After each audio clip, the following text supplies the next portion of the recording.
this is a clear case of voting just because there's a D next to their name.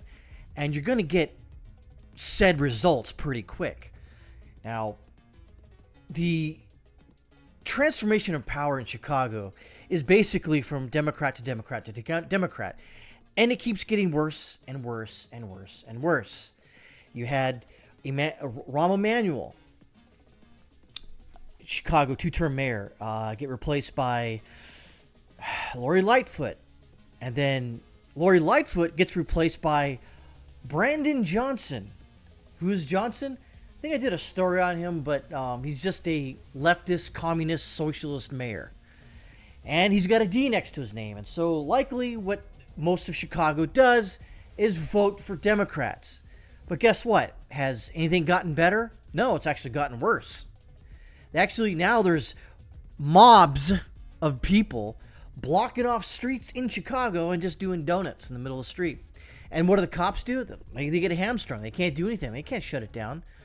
But it's what Mayor Johnson says to this reporter about calling mass looters a mob. Because during these events, if there's a convenience store around, and you can see the video all day long, they ransacked it, looted it. But according to Johnson, you can't, it's inappropriate to call a large gathering or mass looters, calling a large gathering of mass looters a mob, etc. You can't do that. That's inappropriate. Why is it inappropriate? You see, by changing the definition doesn't necessarily change the symptom. It doesn't. The symptom is rampant crime. Just because you call it a large gathering doesn't...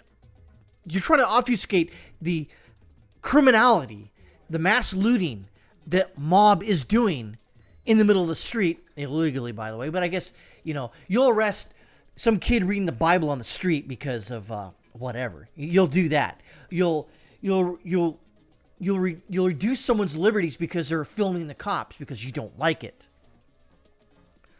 Even though it's a First Amendment protected activity. But when there's actual crimes afoot, you change the definition and hope it doesn't follow you. But too bad, it's going to follow you. It says Chicago Mayor Johnson scolds reporter for calling mass looters a mob, saying large gathering is appropriate. Oh, large gathering of mass looting. Okay, I get it. No, you can't call it that. This is an article by Thomas Lifson. It says, I don't know which is more discouraging. The mayor of Chicago actually tried this verbal flimflammery, or that the assembled media at the press conference didn't erupt in laughter at his attempt to blackwash rampaging looters. I like that word, blackwash, because that's exactly what's going on here.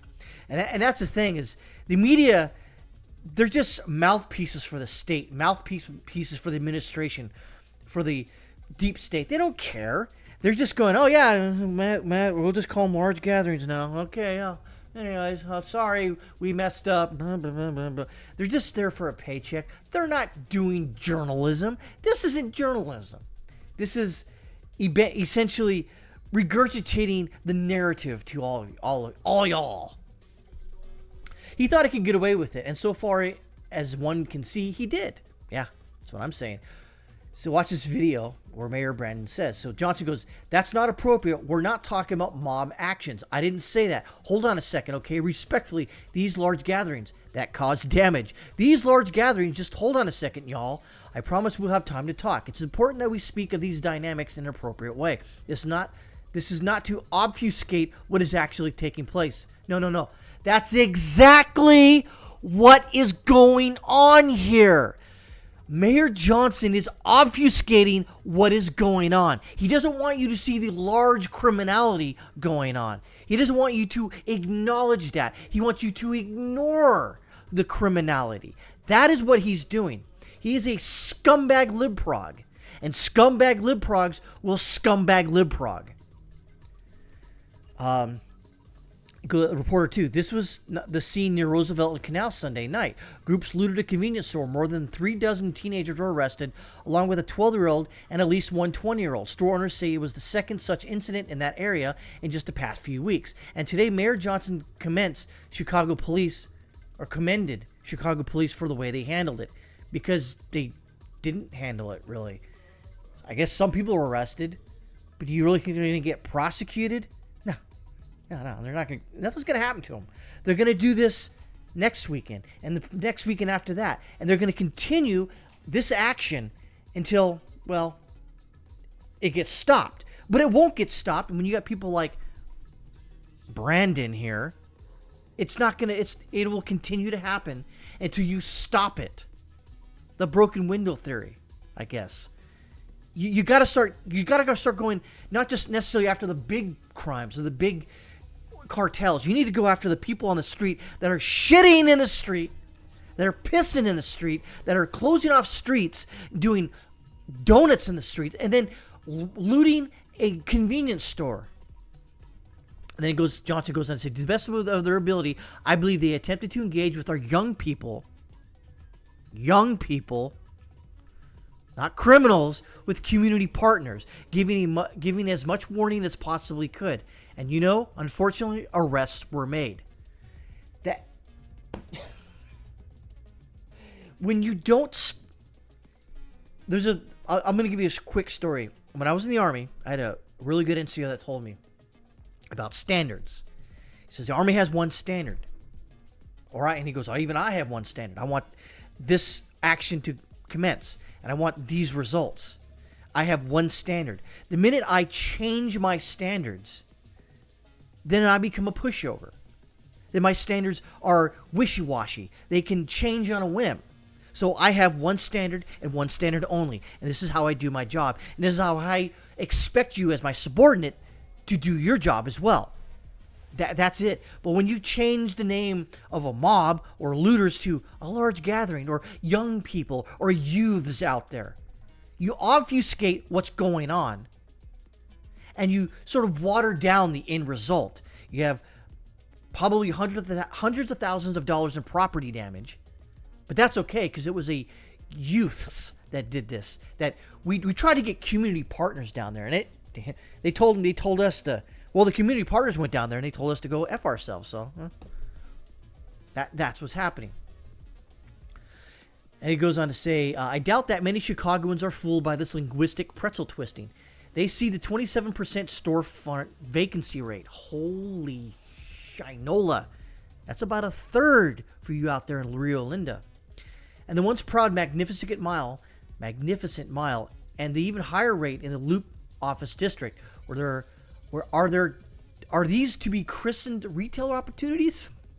They see weekend body counts that horrify the nation and the world. They fear leaving their homes because street crime is out of control. And they know that driving a nice car in the city risks carjacking. Are these crimes to be called opportunity seeking? Yeah, probably. Mayor Johnson obviously thinks he can get away with Orwellian Gambit. And he is getting away with it. And so far, one can see he may be right. Exactly. He is getting away with this. There's no one's going to stop Johnson here from obfuscation, from watering down what's really going on. And the people that voted for him, they don't give a crap. They see a D next to his name. They see he's a black individual, and they're going to vote for him. Why? Because he's got a D next to his name, and he's black. That's the only reason. And they act, and some of these people who vote for these scumbags act indignant as fuck. And they're like, I can't believe something's not changed. We've got migrants on the street. They're, raping and pillaging and, causing crime. And you need to fix it. Johnson ain't going to fix crap. There's no, that next time when elections come around for this scumbag, you're going to vote for him again because he's black and he's got a D next to his name. That's the only reason. Until you people in Chicago, and yes, I am saying you people, and I'm talking about libprogs and Democrats and socialists and communists. If you want to continue this insanity, and you will, by the way, but I'm saying this for an out. If you guys want to stop this bullshit from continuing in Chicago, you know what you need to do. But you won't do it because you're a bunch of goddamn libprogs and you're out of your fucking mind.